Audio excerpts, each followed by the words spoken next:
Maintenant, passons au jour 5, donc le 21 novembre. Malheureusement, c'est pas une journée qui s'est passée exactement comme prévu, quand bien même j'ai visité plusieurs endroits à la fois. Donc, au final, j'ai visité à peu près, on va dire, 5-6 endroits. Ça dépend comment on le compte. Premièrement, je suis descendu du train une station trop tôt, par erreur, tout simplement parce que j'ai pas écouté l'annonce et je savais pas où j'étais, mais bon, c'est pas grave, ça m'empêche pas de marcher. Du coup, je suis descendu à Kiyomizu Tojo et j'ai marché jusqu'à Gion Shijo. Donc j'ai suivi en fait la rivière, le fleuve. Je sais pas exactement lequel c'est. Je crois que c'est Kamogawa. Il faudrait que je regarde sur Google Maps pour avoir une idée de ce que c'est. Et oui, c'est bien ça, c'est la rivière Kamo, donc Kamogawa. Là-bas, j'ai fait quelques surprises, tout simplement parce que c'est une marche assez paisible le long de la rivière et il y avait des oiseaux à prendre en photo. Les oiseaux, les prendre en photo, c'est une belle passion que j'ai aussi parce que je trouve que les oiseaux, c'est absolument trop cool. Que ce soit des hérons, que ce soit des corbeaux, que ce soit des aigles. Oui, je suis tombé sur des aigles qui venaient pêcher. J'en ai même photographié un qui avait attrapé quelque chose. Mais j'ai un petit peu eu du mal avec le focus parce que bon, ça va vite, ces oiseaux. Donc j'ai fait ce que je pouvais. Après ça, je suis remonté du côté de Hanamikoji, qui est une rue située dans Gion, qui est on va dire un quartier un petit peu ancien. C'est un peu le quartier des geishas. Bon, ce qui se passe, c'est que là encore une fois, je me retrouve dans un quartier où cette fois, c'est le quartier entier qu'on ne peut pas vraiment photographier. Parce que ça pourrait en fait nuire tout simplement au quartier. J'ai une théorie à vérifier. Ça serait par rapport aux réseaux sociaux. Les gens qui viennent, qui prennent des photos et qui mettent ça sur les réseaux sociaux pour attirer les touristes et troubler la tranquillité des gens locaux. Effectivement, je me dis, ça peut poser problème, notamment ceux qui prennent par exemple des photos de geishas ou qui essaient de qui veulent prendre des selfies avec les geishas, qui les accostent. Premièrement, une geisha ou une maiko, vous ne les approchez pas, vous ne les touchez pas. Deuxièmement, elles ont un boulot. Si vous les voyez dans la rue en train de se déplacer, elles sont probablement en train de travailler. Donc il ne faut pas les déranger parce que ça nuit à leur réputation et ça peut littéralement ruiner leur vie au point où on en est. Si par exemple même vous en bousculez une, elle doit rentrer, se rhabiller et si vous salissez ses vêtements, elle doit se changer. Et elle peut pas déjà s'habiller toute seule et elles ont probablement des clients, probablement des obligations. Donc il faut vraiment pas les approcher, il faut les respecter leur travail qui est extrêmement difficile, extrêmement coupe-gorge, parce que c'est pas facile. Et troisièmement, soyons honnêtes, d'accord? C'est des gens, vous n'allez pas voir des locaux juste pour leur dire est-ce que je peux prendre un selfie avec vous? Ça se fait pas. Donc voilà, vraiment, gardez vos distances, c'est la moindre des choses, parce que sinon vous donnez une mauvaise réputation au gaijin et c'est pas bon. En sachant que déjà on n'a déjà pas le droit de prendre des photos dans certains de ces quartiers. Je pense que bien évidemment si on se fait pas prendre en train de prendre des photos, ça peut, on va dire, passer, d'accord. Mais il y a des endroits où clairement j'aurais voulu prendre des photos, j'aurais voulu filmer et j'ai pas pu, tout simplement parce que j'ai pas envie de prendre une amende et c'est dommage parce que c'est pas quelque chose que je vais partager forcément sur les réseaux sociaux, d'accord. Je sais exactement ce que je vais montrer, je sais exactement ce que je peux montrer et je vais être honnête avec vous. Si je prends une photo de ce genre d'endroit, c'est pour mon album personnel, jamais pour partager. Et il n'y a pas de souci, je protège le secret en le gardant avec moi-même. Donc voilà. Après, honnêtement, ça n'empêche pas les gens de prendre des photos. J'ai vu des gens prendre des photos. Je vois des gens sortir leur perche à selfie, sortir leur gimbal, leur DJI. Ils y vont, ils prennent les photos. D'accord. On n'est pas. Honnêtement, je suis pas en train de venir et de salir le lieu. Je suis pas en train d'essayer de le dégrader. Je pense que l'intention compte énormément. Après, à voir. Je vais quand même essayer de m'enseigner pour comprendre pourquoi c'est interdit. Parce que c'est important. Du coup, pour continuer, je suis allé jusqu'au temple Yasaka, qui en fait est une jolie petite zone vraiment mignonne à visiter. Un petit peu touristique. Je me suis fait accoster par des filles qui venaient d'Osaka, qui avaient des questions pour moi en anglais, sans doute un petit devoir d'anglais à faire. Donc j'ai répondu, il n'y a pas de souci, ça faisait plaisir. Elles me demandaient ce que je faisais dans la vie, je leur ai dit que je suis développeur, ce genre de choses. Et c'est cool de voir des gens pratiquer l'anglais, faire des efforts et vraiment jouer le jeu. Et j'espère que ça va leur plaire et qu'ensuite elles pourront parler anglais correctement à la fin de leurs études. Je sais pas si elles. Je pense qu'elles étaient lycéennes. Donc voilà. J'espère que ça va fonctionner pour elles. On verra bien. Je vois aussi assez régulièrement, un peu partout, toutes sortes d'écoliers en uniforme, de tout âge. Donc je pense qu'il y a pas mal de sorties scolaires qui se font en ce moment même, que ce soit dans Tokyo ou Kyoto et probablement ailleurs aussi. Par la suite, après Yasaka Shrine, enfin le temple Yasaka ou le sanctuaire, il se trouve que mon appareil photo a commencé à faire un bruit bizarre, un clic bizarre. Je soupçonne que c'est soit le miroir, soit l'obturateur, soit le volet qui pose problème.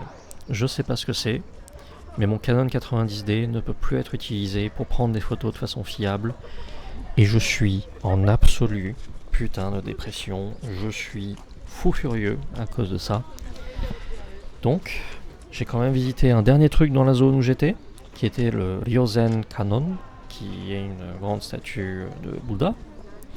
Enfin, est-ce qu'on peut appeler ça Bouddha ou est-ce qu'on peut appeler ça un Bouddha?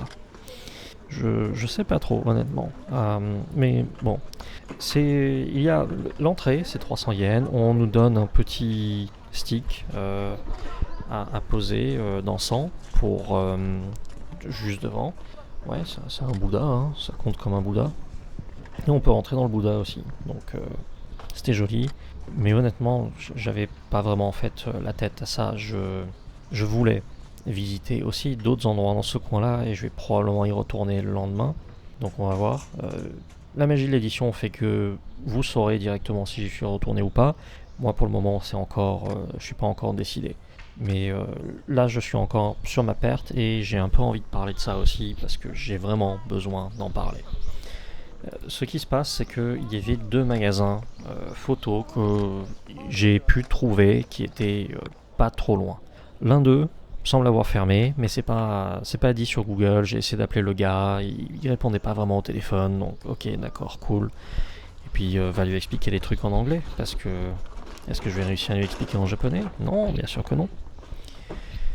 Donc ma deuxième option, c'était d'aller du côté de la gare de Kyoto. Et là, je suis allé à Camera no Kitamura, qui tout simplement est un magasin de caméras d'occasion, neuf, avec des produits divers et variés, donc des trépieds, des filtres et tout. Et l'employé qui m'a reçu, ne parlait pas vraiment anglais, mais avec mon japonais limité, j'ai pu lui expliquer que j'avais un problème avec mon appareil photo. Il a tout de même traduit avec son téléphone ce qu'il me disait, parce qu'il utilisait des mots un petit peu compliqués à certains moments, mais j'ai réussi à comprendre la plupart des choses. Donc ce qui se passe, c'est que je ne peux pas faire réparer mon appareil photo dans des délais acceptables pour mon voyage. Donc ça, c'est vraiment le résumé de la chose, parce qu'il a testé, il a regardé, il a vu qu'il y avait un problème. Mon appareil photo, mon Canon 90D, c'est mon partenaire, c'est pas un jouet. Mon téléphone, mon Pixel 6, ça c'est un jouet à côté de mon Canon. Ils font pas la même chose. Ils font pas les mêmes choses dans les mêmes conditions, ils ont pas les mêmes performances. Et ouais, je suis dévasté, je suis extrêmement triste à cause de ça. Je suis dans la merde parce que je peux pas prendre les photos, je peux plus prendre les photos que je voulais prendre. Donc, ouais, je l'ai dans le cul, c'est profond et ça fait mal. Donc une des options, c'est quoi? C'est d'acheter un 90D à nouveau. Malheureusement, j'ai pas envie d'investir dans un 90D là maintenant de suite, c'est beaucoup trop cher. Si j'investis dans un Canon 90D, je le paye le même prix que ce que je l'ai payé moi. Y compris peut-être même sans la taxe, faut voir. Donc mon option, c'est soit passer à quelque chose de mieux, parce que j'ai l'intention de passer à quelque chose de mieux d'ici quelques années, soit d'essayer de trouver quelque chose à peu près dans la même gamme. Malheureusement, ils n'avaient pas de 80D. J'aurais accepté de prendre un 80D pour peut-être 500 €. J'ai dû me rabattre sur tout ce qu'ils avaient, qui était un 60D, pour 180 €. Certains diront, ouais, mais ok, du coup, bah ça va. Et non, ça va pas. C'est pas les mêmes performances, c'est pas le même nombre de mégapixels, ça fonctionne pas pareil, d'accord? L'ISO ne monte pas aussi haut, et le bruit, en fonction de l'ISO, n'est pas pareil. C'est beaucoup de trucs spécifiques aux caméras et je sais que mon audience, ça ne vous intéresse pas. Donc je vais m'arrêter là, mais pour moi, ce qui était important, c'est de pouvoir faire ça avec mon partenaire pendant les 2 autres semaines qui me restent, et c'est mort, je l'ai dans le cul.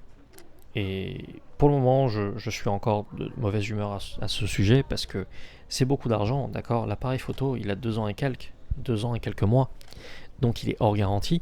Je vais payer la réparation, et la réparation, je vais pouvoir la faire que quand je descends à nouveau, enfin quand je retourne à nouveau chez moi, et je vais probablement devoir envoyer l'appareil photo pendant quelques semaines chez Canon. Donc je sais où il y a un centre de réparation près de chez moi, dans la région, mais c'est chiant. Et du coup, j'ai avorté le reste de ma journée avec ça. J'avais pas d'autre choix. Il me fallait un appareil photo et je pouvais pas non plus revisser la bandoulière correctement parce que j'avais pas l'embout pour pouvoir visser ma bandoulière. Donc je suis rentré pour pouvoir faire l'échange. Et bon, bah, on verra comment ça se passe. Mais j'ai une downgrade. Je vais devoir apprendre à me servir d'un appareil photo qui est beaucoup moins performant. Énormément moins performant. C'est un appareil photo qui a plus de 12 ans aujourd'hui. 2010, c'était il y a très longtemps. Et certains ne s'en rendent pas compte. Moi, rien qu'en le prenant en main, je m'en rends compte. Les boutons sont différents, le placement des boutons est différent, tout va être différent. Mais au moins, le bon côté des choses, c'est que mes batteries, mes cartes SD et mes objectifs sont compatibles. Et c'est peut-être la seule bonne chose que j'ai à en tirer. Donc voilà, passons au jour 6. Dans un voyage, il y a toujours des hauts et des bas. Des fois un peu plus de bas que de hauts, et bien évidemment, après être rentré, et après avoir renvoyé mon appareil photo chez Canon, on m'a envoyé un devis. Et le devis s'élève actuellement à 260 euros. La pièce ne coûte que 40 euros à changer, mais la main-d'œuvre est beaucoup trop chère. Donc bien évidemment j'ai payé parce que je tiens quand même à mon appareil photo et ça m'a beaucoup manqué de pouvoir utiliser un appareil photo très performant et ça m'a aussi beaucoup manqué de ne pas, enfin d'avoir tout simplement les positions GPS sur chaque photo parce que je m'en sers énormément. Et du coup je vous dis à bientôt sur le prochain vlog qui cette fois couvrira quelques jours parce que j'ai pu enregistrer quelques jours et c'est pas trop long. À bientôt.